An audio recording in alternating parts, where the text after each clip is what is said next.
함께 생각해 보도록 하겠습니다. 마가복음 11장부터 15장까지는 이제 16장이 마지막이죠. 우리가 흔히 말하는 고난주간에 대한 기사가 나타나고 있습니다. 마가복음 11장에서는요, 예수님의 예루살렘 입성 이야기가 나오고 12장에서는 첫 번째로 참 우리가 잘 아는 내용이지만 이해가 안 되는 내용, 악한 농부에 대한 비유를 지난 시간에 함께 나누었습니다. 한 주인이 여행을 떠나게 되었는데요, 농부들과 계약을 합니다.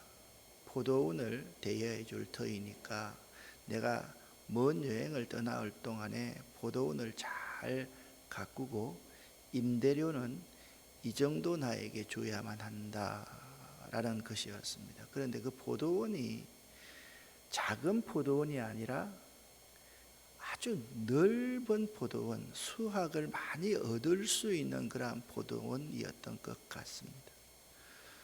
수 없는 종들을 보냈지만 종들을 능욕하고 그들은 이 종들에게 계약을 어기고 세를 내지 않고 종들을 죽여버립니다. 마지막에 딱 한 사람 남았습니다. 그의 하나밖에 없는 아들이었습니다. 그 아들을 보내면서 주인은 아주 너그러운 마음으로, 그래, 내 종들에게는 이들이 이렇게 대했지만 설마 나하고 계약을 할 때 그 모습을 생각하면 내 아들만은 선하게 대하겠지라고 생각을 하고 아들을 보냈습니다. 그런데 그들이 생각하기를 이는 상속자이니 죽여버리자. 그 동네에 있는 사람들이 힘을 모아서 그 아들을 죽여버리고 포도밭 바깥쪽에 그 시체를 던져버렸습니다. 이것이 바로 악한 농부의 비유입니다. 어떤 내용인지 우리가 너무나도 잘 이해할 수 있는 내용입니다. 오늘은요, 예수님을 넘어뜨리는 두 서너 가지의 질문을 그들에게 던지고 답변을 예수께서 하고 있습니다. 12장 13절부터 17절 가운데서 12절을, 오늘이 13절부터인데 12절에 이렇게 나오고 있습니다. 그들은요, 이 악한 농부의 비유가 자기들을 빗대어 하신 것임을 깨달아 알았습니다. 그래서 예수님을 체포해서 죽이려고 하였다. 그런데 그들은 백성들을 두려워하여 예수님을 두고 떠나가 버렸습니다. 그들은 예수님의 말씀에서 트집을 잡으려고 바리새파 사람과 헤롯 당원 몇 명을 예수님께로 보냈습니다. 여기 이제 트집을 잡으려고라는 이 단어 두 가지를 연속으로 책가를 칠해놨는데요. 근데 그 뒤에 있는 단어들이 더 중요합니다. 원래 바리새파 사람들과 헤롯 당원은요, 서로 어울릴래야 어울릴 수 없는 물과 기름 같은 그러한 존재 아닙니까? 우리나라가 이런 걸 잘 이해할 일제시대에 일본 놈들의 앞잡이와 우리나라 정부 관료가 서로 함께 합작을 하고 있는, 그러한 협업을 하고 있는 그러한 상황입니다. 그들이 예수님께 왔습니다. 자, 오늘 본문 이야기는 바로 전에 나오는 악한 농부의 비유로 예수님께서 사내들인 공의회에 경고하셨음에도 불구하고 그들은 바리새인과 헤롯 당 몇 사람을 보내어서 예수의 말을 책잡으려고 하였습니다. 여기서 이제 책 잡는다, 이제 12절과 13절에 나오는 말씀 중에 책 잡는다라고 번역된 이 말이 매우 중요합니다. 덫을 가지고 짐승을 사로잡으려고 하는 행위, 이것을 바로 책 잡는다라는 말입니다. 여러분 덧 놓아 보셨습니까? 이게 토끼 덧 같은 거 이렇게 이제 놓아 보면 이제 홀치기 하는 홀치기 어릴. 그 덫은요 잡아 먹으려고 하는 거지 잡아서 살려주려고 덫을 놓는 방법이 없습니다. 특별히 이제 발 같은 데 딱 걸리면 그 뭐 살 수 있는 유일한 방법은 다리 자체가 잘려야지 살 수 있는 거거든요. 지금 바리새인과 헤롯 당이 협업을 해서 예수님께서 마치 짐승처럼 생각되어서 예수님을 잡으려고 지금 그들이 시도를 했다. 자, 14절부터 17절까지를 쉬운 성경으로 같이 읽어보겠습니다. 그들이 와서 말했습니다. 선생님, 우리는 선생님께서 진실한 분이시며 아무에게도 얽매이지 다신다고 알고 있습니다. 선생님께서는 아무도 부당하게 대하지 않으시고 하나님의 길을 진리로 가르치십니다. 가이사에게 세금을 내는 것이 옳습니까? 내지 않는 것이 옳습니까? 세금을 내야 합니까? 내지 말아야 합니까? 예수님께서는 이 사람들의 속셈을 아시고 말씀하셨습니다. 어째서 나를 시험하느냐? 데나리온 한 개를 가져와서 나에게 보여라. 그들이 은전 한 개를 가져왔습니다. 예수님께서 물으셨습니다. 이것은 누구의 얼굴이며 누구라고 씌어 있느냐? 그들이 대답했습니다. 가이사입니다. 예수님께서 그들에게 말씀하셨습니다. 가이사의 것은 가이사에게 주어라. 그리고 하나님의 것은 하나님께 바치라. 그들은 예수님의 말씀에 놀랐습니다. 아멘. 14절 전반절을 읽어보면요, 그 예수님께서 그때 이런 심정이었을 거다, 토하고 싶은 심정이었을 거다라는 생각을 합니다.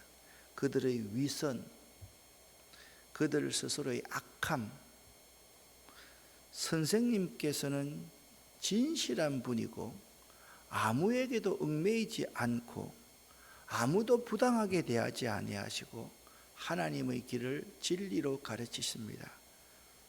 맞는 말을 하는 것 같지만 이건 속이고 사기치는 말이 있지요. 세상 사람들은요, 속이려고 들면 속을 수밖에 없지만 예수님께서는 그런 분이 아니지 않습니까? 그 의도를 완전히 알고 계셨습니다. 예수님을 책잡으려는 바리새인과 서기관들은 예수님께 가이사에게, 황제에게 세금을 바치는 것이 가십니까? 라고 물었습니다. 사실 이러한 질문을 하면 안 되는 것입니다. 왜냐하면 로마 황제는 유대인들을 핍박하는 압제의 나라, 로마 황제는 압제자였기 때문입니다. 그런데 그들이 로마 황제를 이용하여 예수님께 덫을 놓아 사로잡으려고 하고 있기 때문입니다. 오늘날 로마 황제는 큰 지역을 다스리는 대국의 황제지만 우리로 말하면 이런 것과 똑같습니다. 분명히 김정은이가 저렇게 그 백성들을 핍박하고 압제하고 있는데 그들과 공조하고 공감하는 사람과 똑같습니다. 사실 그러한 일들은 짐승만도 못한 짓을 하는 종교 지도자들이죠. 어떻게 바리새인과 율법학자들과 헤롯 당들과 함께 협업을 해서 찾아와서 예수님께 그런 질문을 할 수 있는 것입니까? 세금을 바치라라고 예수님이 대답하면요, 예수님은 매국노가 되는 겁니다. 세금을 내지 말라라고 말을 하면 로마의 실정법을 어긴 자가 되는 겁니다. 자, 여기 두 부류가 있습니다. 하나는 헤롯 당이 있고 하나는 바리새인들이 있습니다. 세금을 바치라라고 말을 하면 이쪽에서 들고 일어나고, 세금 바치지 말라 그러면 이쪽에서 들고 일어나는, 어떻게 이런 걸 물을 수 있단 말입니까? 정말 짐승만도 못한 사람이다라는 것을 우리가 알 수 있습니다. 이 가이사라는 이 칭호는요, 로마 황제의 칭호입니다. 예수 당시 황제는 가이사, 티베리우스라는 사람인데요. 이 모든 사람들은 인두세를 다 세금으로 내야 했는데 세리들에 의해서 징수되어서 로마 제국의 국고로 보내졌었습니다. 그런데 예를 들면 우리 김포라는 지역에서 세금을 10억을 거두었다 그러면 로마에 한 5억 정도를 주고 세리들 주변에 있는 사람들이 5억 정도를 먹을 정도로 비리가 참 많았습니다. 그러니까 세금 바치는 이것이 얼마나 유대인들의 입장에서는 혐오스러운 일인지도 모릅니다. 그걸 그들이 이용하고 있다라는 거죠. 또한 당시의 화폐는요, 로마 황제의 초상이 글자와 함께 새겨져 있었습니다. 그 표면에는 디베리우스 가이사 아구스도, 이 무슨 말인가 하면 신성한 아구스토의 아들이다, 황제의 아들이라는 글이 새겨져 있었고, 그 이면에는요 그 시대의 대제사장이 새겨져 있었습니다. 그러므로 유대인들에게는요 이러한 화폐를 사용하는 것과 황제에게 세금을 낸다는 사실이 하나님께 대한 대반역으로 여겨졌으며 로마 압제하에 있다는 의식을 불어 넣는 것으로 여겼습니다. 그러니까 이 설명까지 들어보면 아니 유대인의 지도자들이 헤롯 당들과 협업하여서 이런 질문을 던지면 안 되는 거죠. 그런데 그래서 그들의 질문이 덫을 놓았다라고 설명을 할 수 있는 것입니다. 이러한 배경에서 볼 때 예수님께 대한 그들의 질문은 무척 교묘한 계략, 즉 민족을 팔아먹는 것과 같은 짐승만도 못한 계략이었습니다. 만약 요한의 건의가 하늘로부터라고 대답하면 어제 이야기입니다.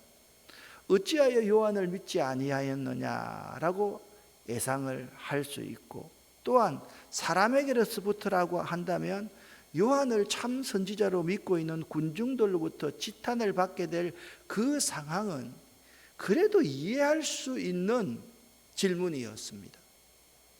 예수님의 대물음이었습니다. 그런데 그들은 그렇지 않았다라는 거죠. 아무리 교활한 방법으로 예수님을 올무에 빠뜨린다 할지라도 예수께서는 지혜로운 말씀으로 그들의 올무를 다 벗어나셨습니다. 사람들이 어떤 사람이라 할지라도 예수님을 대적하기 위해 지혜를 짜내는 것이 얼마나 어리석고 무모한 것인지를 지난 시간에도 여러분에게 말씀을 드렸습니다. 유대인의 지도자들은 자신들의 목적을 이루기 위해서라면 하나님 팔고 민족도 팔아 넘길 수 있는 참 사악한 자들이었습니다. 이들은 하나님의 살아계심을 두려워할 줄 모르는 참 그러한 자들이었습니다. 자, 또 한 번의 어리석은 질문을 합니다. 예수님 당시 이 종파 안에는요 크게 세 종파가 있었습니다. 바리새인들이 있었고, 이 사람들은요 신실하게 신앙을 지키려고 했기 때문에 이들은 부활을 믿는 사람입니다. 두 번째 사람은 사두개인들입니다. 이 사두개인은 현실에서 모든 정권을 장악하고 있는 사람들이었습니다. 지금 잘 사니까 이들이 부활을 믿지 않습니다. 또 한 부류는요 아주 강경파들입니다. 열심당입니다. 이들은요 안에다가 단금을 넣어 다니면서 민족을 반역하는 사람을 그 앞에서 그 가슴을 찌르고 죽이는 사람. 바리새인과 사두개인들은요 서로 반대의 개념을, 이 사람들은 내세를 중요하게 생각하는 사람이고 이 사람은 현세를 중요하게 생각하는 사람이기 때문에 부활을 믿지 않았습니다. 그러니까 예수를 책잡으려고 이제 내부 분열을 시키는 것이 지금 첫 번째는 나라 팔고 민족 팔아 먹어가지고 예수를 책잡으려고 하고, 또 한 번은 민족을 지금 서로 가로치기 해서 이간질하려고 하는 것입니다. 그러니까 이렇게 말합니다. 부활이 없다고 주장하는 사두개파 사람 몇 명이 예수님께 왔습니다. 그리고 질문을 합니다. 선생님, 모세는요 형이 죽으면 동생이 형수를 취하여서 대를 이어가야 된다고 했습니다. 근데 그 집에 형제 7이 있었는데 저 마지막 6째까지 다 죽었습니다. 그러면 천국에 가면 나중에 죽고 난 후에 이 여자는 7명의 아들 중에 누구의 아내가 됩니까? 라고 그렇게 질문을 했습니다. 자, 24절에 보면 예수님께서 너희가 성경도 모르고 하나님의 능력도 몰라서 잘못 생각하는 것이 아니냐. 사람이 죽고 나서는 내 아내, 내 남편 이런 개념이 없다. 너희가 모세의 오경에 잘 읽어보지 못하였느냐. 하나님께서 모세에게 나는 아브라함의 하나님이고 이삭의 하나님이고 야곱의 하나님이다 라고 말씀하지 않았느냐. 하나님께서는 죽은 사람들의 하나님이 아니라 살아있는 사람들의 하나님이다. 너희가 크게 잘못 생각하고 있다라고 하면서 민족을 갈라치기 하는 그들을 예수님께서 책망을 하셨습니다. 이 질문은요, 죽은 자에게 부활이 있을 수 없다고 믿는 사두개인들에 의한 질문이었는데요, 그들은 모세가 명한 계대 결혼법을 가지고 예수님을 올무에 걸려고 하였던 것입니다. 계대 결혼이란 형이 후사가 없이 죽게 될 때 동생이 형수를 취하여 아들을 낳게 되면 형의 후사로 삼게 하는 풍습입니다. 오늘날로 보면 이해가 안 되는 제도지요. 그런데 이 팔레스타인 지역에서의 유대민족을 이해하면 아주 소수의 민족이었기 때문에 충분히 이해할 수 있는 그 시대의 법이었습니다. 사두개인들의 질문은 아주 허구적으로 꾸며낸 이야기입니다. 그 여자가 누구의 아내가 될 것인가? 사실 이런 질문을 하면 안 되는 거죠. 왜? 이건요, 한 나라 안에서 우리로 말하면 동서로 갈라치기 하는 것입니다. 옛날에 그런 사람 있지 않습니까? 김모라는 사람이 하는 말이 우리가 남이가 그러면서 민족을 갈라치기 했었는데 그게 지금까지도 이어오고 있지 않습니까? 참 나쁜 말입니다. 좋은 말이 같습니다. 우리가 남이가. 그러면서 그때 어마어마한 일들이 상대 진영들이 이쪽에 오지도 못하게 만들었던 그러한, 내가 구체적인 것을 말씀하는 그런 역사를 우리도 가지고 있습니다. 이런 짓은 하면 정말 저주받을 짓인 것입니다. 여러분, 이 죽은 자의 부활, 이 논리는 허구에 불과합니다. 예수님께서는 그들의 오해를 책망하셨습니다. 부활한 이후에는 아내, 남편이라는 게 없다. 누가 저한테 실제로 그렇게 말하는 것을 제가 들었더랬습니다. 성경 공부를 할 때 남편에게 정말 어려움을 당하고 있는 한 사람이 저에게 이런 질문을 합니다. 목사님, 천국에 가고 싶지 않습니다. 저는. 왜요? 아니, 천국에 가서도 저 인간 만날 거 아니에요. 생각해 보세요. 남편에게 날마다 맞고 지긋지긋한 사람한테 천국에 가서도 저 사람의 아내로 산다고 하면 얼마나 힘들겠습니까? 진짜 그 말을 듣는 순간 있잖아요. 눈물이 확 나더라고요. 막 분노가 치밀어 오르더라고요. 그 정도로 어려움을 당하는 사람들. 근데 아마 이 여인도 생각을 해보면 엄청난 상처였을 것입니다. 아마 7 형제를 다 남편으로 모셨으니까 얼마나 그 속에 상처가 있었겠습니까? 실제 인물이라고 한다면 말입니다. 그런데 그러한 이자들은 예수를 책잡기 위해서 하지 못할 일이 없었던 것입니다. 여러분, 바리새인과 사두개인의 이 차이, 이 답변하시는 예수님께서는요, 그들의 차이를 잘 아셨기 때문에 그 차이를 잘 이용해서 답변을 지혜롭게 하신 것입니다. 첫 번째, 가이사의 것은 가이사에게 주고 하나님의 것은 하나님께 바치라. 오늘 하는 말이 딱 이렇게 말하면 너희가 그건 부활에 대해서 이해를 못하기 때문이다. 그리고서 오늘 결론적인 말씀이 나옵니다. 이제는 율법학자, 자, 첫 번째는요, 가만히 바리새인들과 헤롯 당이 왔고요, 두 번째는 사두개인들이 왔고요, 세 번째는 율법학자 서기관 가운데 한 사람이 다가와서 논쟁하는 것을, 이 사람은요 첫 번째와 두 번째 사람과는 다릅니다. 예수께 대해서 굉장한 호의를 가지고 있었던 사람입니다. 이 사람을 첫 번째, 두 번째 부류와 같이 생각해서는 안 됩니다. 율법학자 서기관 중에 한 사람이 예수의 사두개인들과의 변론을 듣고 그들에 대한 예수의 훌륭한 답변에 매우 감동을 받았는데요, 그가 바리새인이었던 것이 틀림이 없습니다. 그는 서기관들 사이에 토론되던 주제에 대해서 예수의 답변을 평가하기 위해서 어떤 적대감이나 숨겨진 의도가 없이 이렇게 말을 합니다. 그가 물었습니다. 바리새인인 그가 물었습니다. 모든 계명 중에 어떤 것이 가장 중요합니까? 예수님께서 대답합니다. 가장 중요한 계명은 이스라엘아 들으라, 주 우리 하나님은 한 분이시다.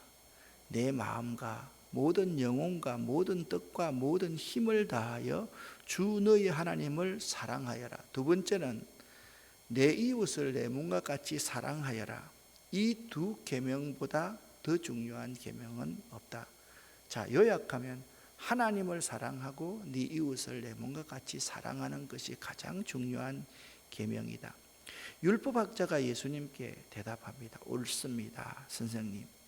하나님께서는 한 분이시고 그 외에는 다른 신이 없습니다 라고 말하면서 그는 진짜 놀라운 말을 합니다. 하나님을 사랑하고 이웃을 사랑하는 것이 다른 모든 번제물이나 희생제물보다 더 중요합니다. 이게 좀 혁명적인 대답이었습니다.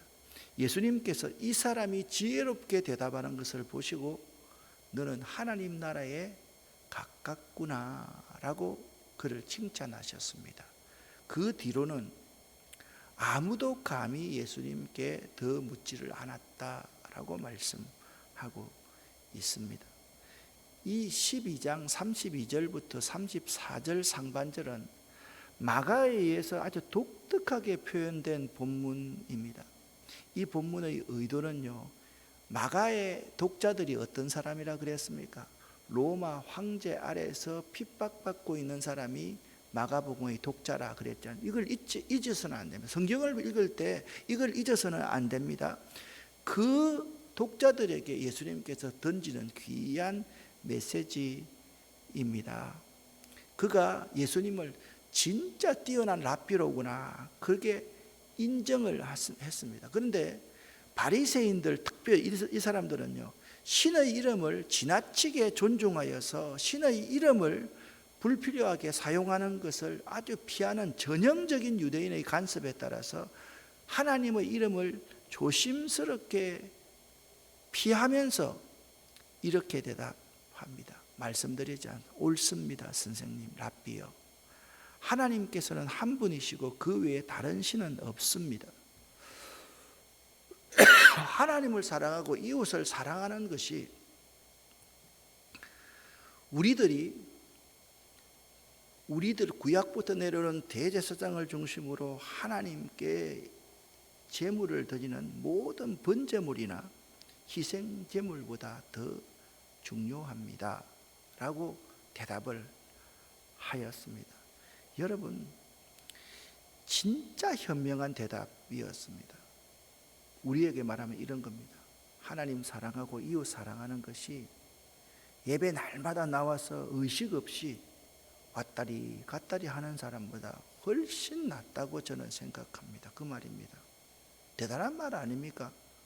바리새인들이 그런 말을 한다는 것은요, 진짜 그는 깨달음이 죄송합니다.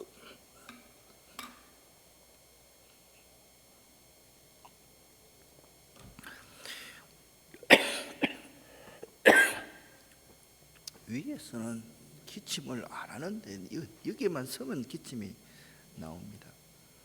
예수님께서는 이 사람이 지혜롭게 대답하는 것을 보시고 네가 하나님 나라에 멀지 않도다.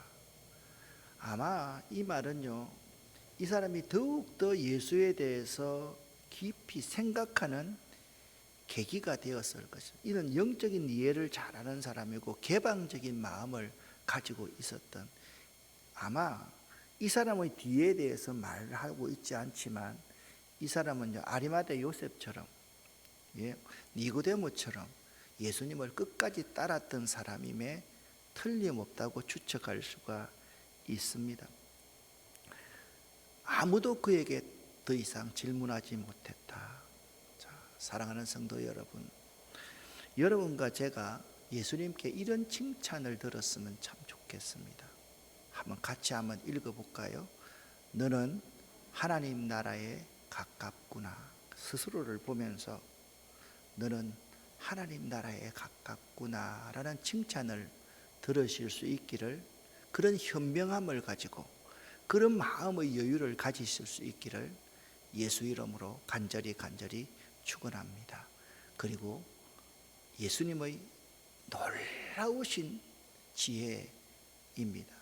그 뒤로는 아무도 감히 예수님께 더 묻지 않았습니다. 아무도 감히, 그러니까 예수님의 지혜를 당해낼 수가 없었던 것이죠. 이처럼 예수님은 참으로 대단한 랍비요, 하나님의 아들이십니다. 여러분, 하나님 나라가 가까운 사람은 어떤 사람일까요? 오늘 본문을 통해서 정의해 보십시다. 하나님 말씀의 바른 의미를 정확히 바르게 아는 사람이 하나님 나라에 가까운 사람입니다. 여러분과 제가 하나님 나라에 가까운 사람, 이 말씀의 의미를 바로 아는 것.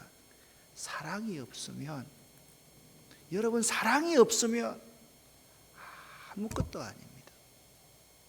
목회도요, 교인들하고 사랑하는 거고요, 이웃을 사랑하는 게 목회예요. 신앙생활도요, 하나님만 사랑하고 이웃을 내 몸처럼 사랑하는 것이 신앙생활이에요. 이 외에 아무것도 없습니다. 꼭 기억하시기를 예수 이름으로 간절히 축원합니다. 오늘 9시에 우리 교역자들 모두가 교회를 떠나서 오후 5시경에 돌아올 예정입니다. 여러분, 하루 우리 교역자들을 위해서 기도해 주시기를 부탁합니다. 기도하겠습니다. 하나님 아버지, 사랑이 우리 신앙의 전부일 수 있기를 원합니다. 하나님만 사랑하고 이웃에 관심 갖고 그들에게 내 몸을 줄 수 있는 사랑하는 삶 살 수 있도록 도와주시옵소서. 혹시나 내 말이 다른 사람을 어려움에 빠뜨리는 그런 부정적인 말 하지 않도록 도와주시옵소서. 예수 그리스도 이름으로 축복하옵고 간절히 기도 올립니다. 아멘.